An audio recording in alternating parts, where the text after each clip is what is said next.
Jigo, sulit nga ang lahat ng pagod at sakripisyo ng 23 anyos na katutubong Aita na si Dexter mula sa Barangay San Ramon, Florida Blanca, Pampanga.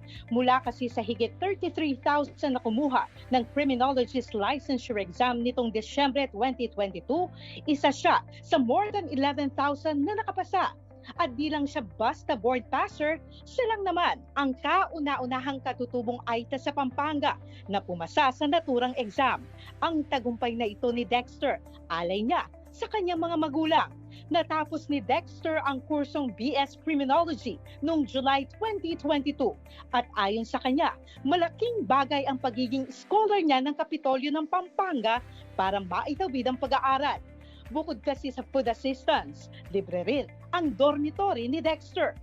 Para sa Philippine National Police, ang pagpursige ni Dexter para sa pangarap na maging pulis ay isang patunay na walang pinipiling estado, kasarian o kulay ang pagsisilbi sa bayan. Kapag naging ganap na pulis na si Dexter, nais niyang madestino malapit sa kanilang lugar para makatulong sa pananatili ng kaayusan sa kanilang tribo at tumayo na rin bilang tagapagtanggol ng mga naaapi. Balik sa iyo, Jigo. Maraming salamat, Gracie. Sa ngayon naman, makakasama natin si Dexter Santos, kaugnay ng balita. Dexter Santos Valenton, magandang umaga sa iyo. Magandang umaga po, sir.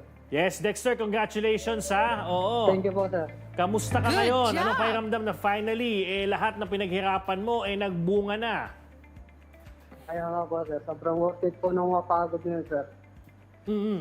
Anong inspirasyon mo sa pag-abot ng iyong mga pangarap? Una-una, sir. Inaalay ko yung ano na yan. Sa family ko talaga, sir.